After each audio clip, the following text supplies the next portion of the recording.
why are we giving money to people who don't fit the criteria?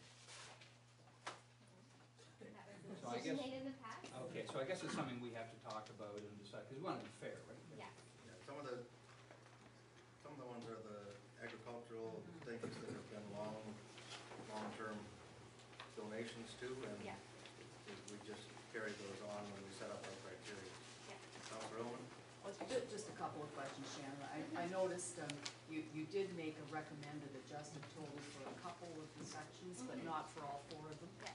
And that there may be some spots here where certain items could be referred to capital. I know you have made that suggestion in a couple of places, but there might be a couple of other spots where that could occur.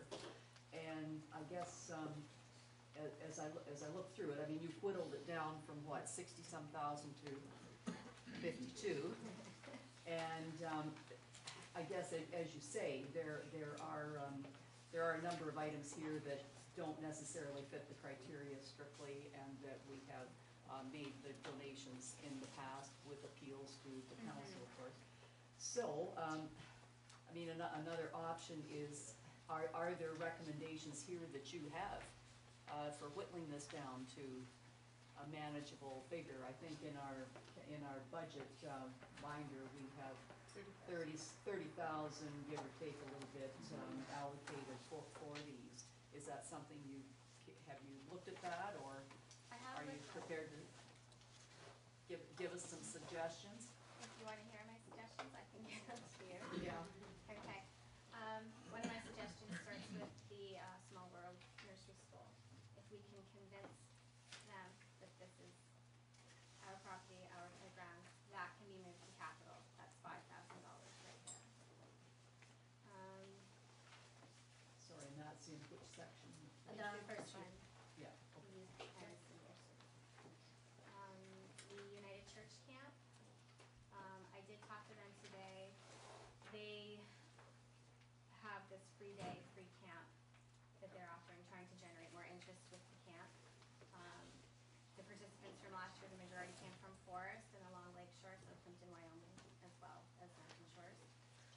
I did ask her that if we didn't, or if they weren't able to meet all their expenses with grant money and donations, if they would be fine.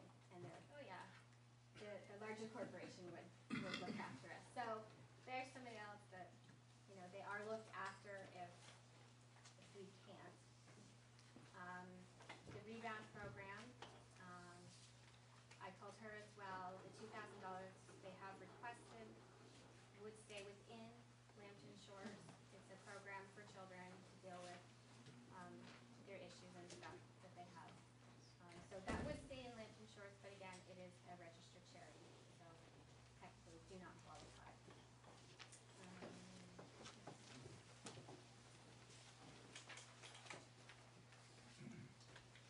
A couple of recommendations I have are reducing the amount that people have asked for. For example, the Bedford Garden Club asked for $3,000 cash, whereas the other garden clubs have asked for $2,500. So we could reduce that down to $2,500 to make it equal with the other garden clubs.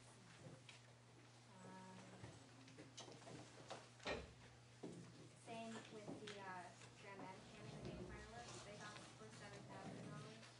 The other communities have asked for a maximum of $2,500, so we could reduce that.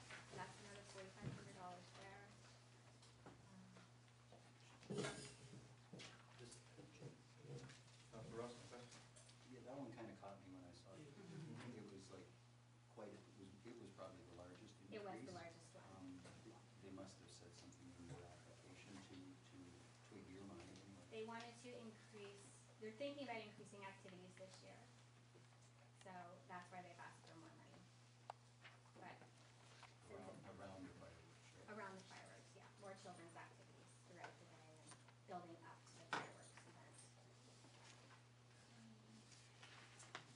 And then also the ones for the other requests, the ones that technically don't meet criteria,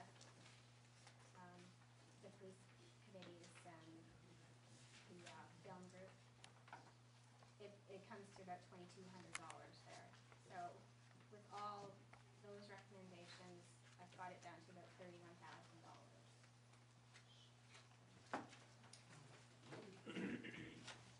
Just notice the Lampton Federation of Agriculture, They don't price require- rate, it's a county-wide program, it's the, e-local map.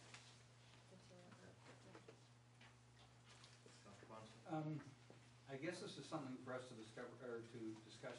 I talked about this before, affiliated groups, and I think when you look at the Sunset Film Group in particular, we don't have a theater in Grand Bend. We don't actually have a lot of social stuff at night in Grand Bend. So I think when you have a group like this, that at the end of it, they actually give everything to the library. All they're asking for is the license to show the movies. I guess since the actors don't get paid enough for their films, they gotta pay them for royalties. And so this movie is just giving them permission to show these. They're looking at an audience of 25 to 30 people each month. So they're providing something we don't. If we had an Odeon up in Grand Bend, you might say, well, but there isn't. So that's why I'd like to talk about group affiliations. I think it would be helpful. Councilor Elman? Just, and another suggestion here, if Shannon would take this back and just as an option, make that list of, that she just has, give us those recommendations that take it down to 31,000. Then we go back and look at the special circumstances, because I know we'll want to talk about the policing committees, the service that they provide.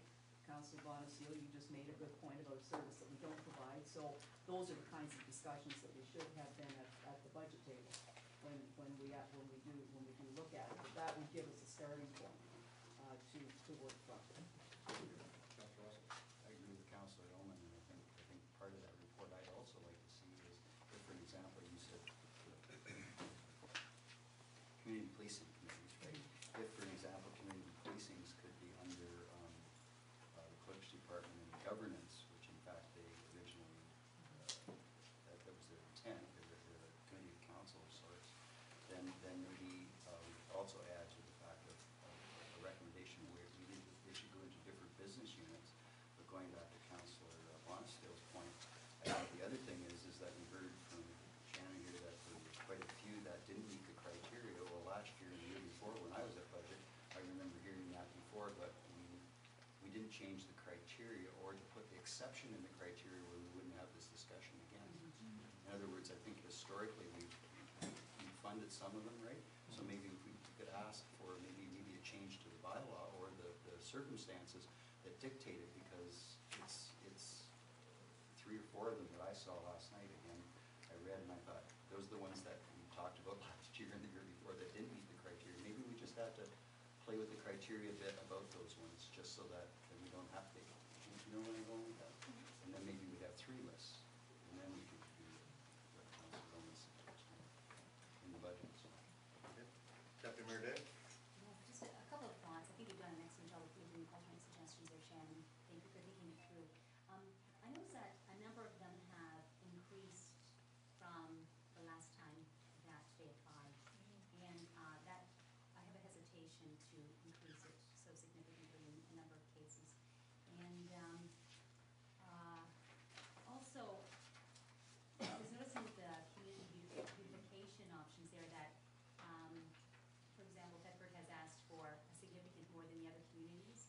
And sometimes plans have to be phased in over time as opposed to doing it all in 1 year.